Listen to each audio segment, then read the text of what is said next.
Selamat siang, selamat bergabung dengan saya Wirdatul Hasnah yang akan menganalisis sebuah berita yang saya kutip dari kompas.com.id.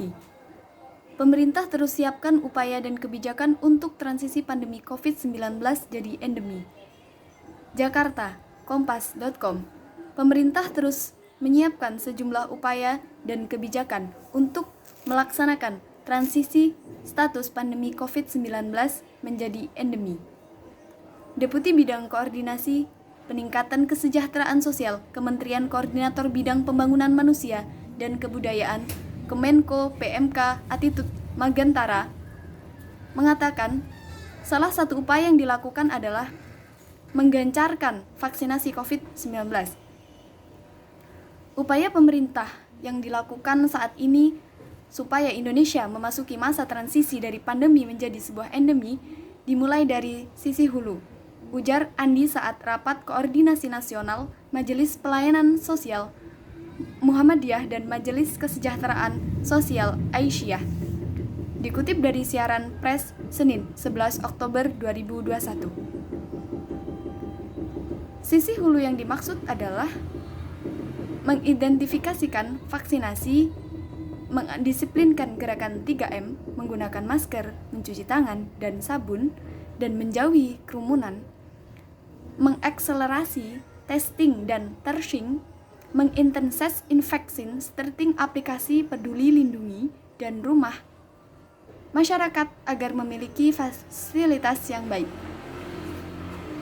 Sementara dari sisi hilir, kata dia, pemerintah akan meningkatkan kapasitas rumah sakit, menyediakan tenaga kesehatan yang cukup, serta mengamankan ketersediaan oksigen dan obat-obatan.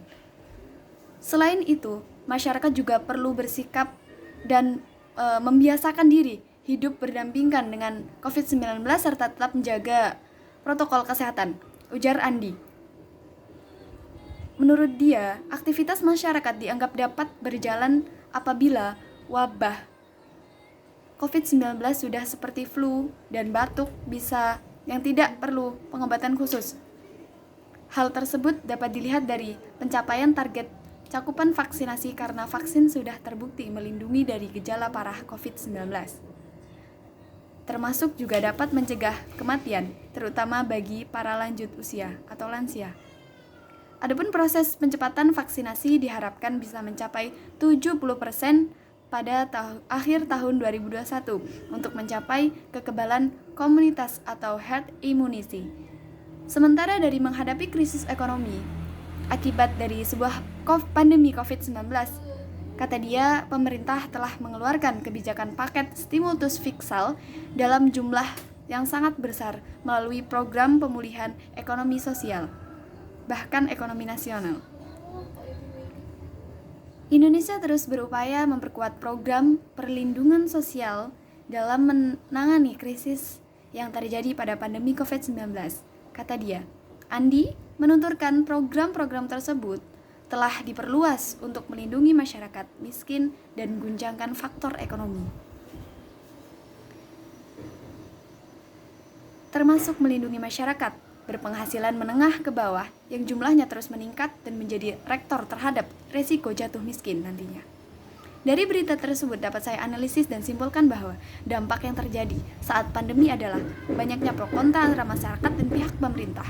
Tentunya, yang sangat berdampak bagi masyarakat, terjadinya jalinan komunikasi yang sangat rentan terantara pemerintah dan masyarakat itu sendiri.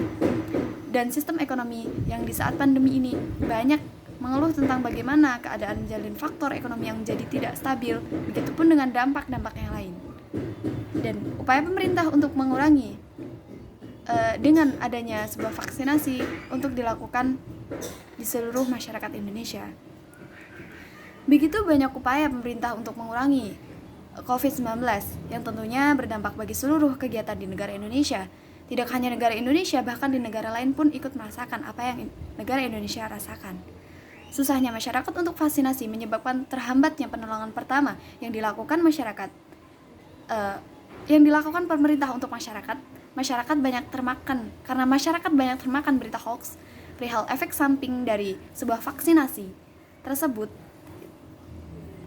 Adanya berita yang membuat tidak percaya dan adanya vaksinasi untuk menolak dengan alasan takut berefek dan menyebabkan sebuah kematian. Tidak lain hal itu juga dirasakan pemerintah, bahwa masyarakat sendiri yang mempersulit adanya pencetaan COVID-19 di Indonesia. Dari banyaknya usaha yang dilakukan oleh pemerintah untuk masyarakat Indonesia, tidak 100% diterima oleh masyarakat itu sendiri. Adanya vaksinasi COVID-19 yang tentunya untuk meningkatkan kekebalan dan stabilitas tubuh secara tidak langsung adalah ikhtiar kita untuk mengurangi COVID-19 yang telah tersebar begitu luasnya, hampir berdampak 2 tahun lebih masuk ke Indonesia. Dengan sosialis untuk masyarakat tentang adanya vaksinasi COVID-19 dan dampak serta efek yang akan terjadi setelah melakukan vaksinasi COVID-19 itu sangat penting. Dengan adanya sosialisasi masyarakat mengerti dan tidak dengan mudah memanfaatkan berita-berita hoax di media sosial bagian media massa. Untuk itu, sebagai masyarakat Indonesia, tetap ikuti arahan dari pemerintah dan selalu menepati protokol kesehatan kapanpun dan dimanapun. Mungkin sekian analisis berita yang saya kutip dari kompas.com.id. Kurang lebihnya, saya mohon maaf. Selamat siang.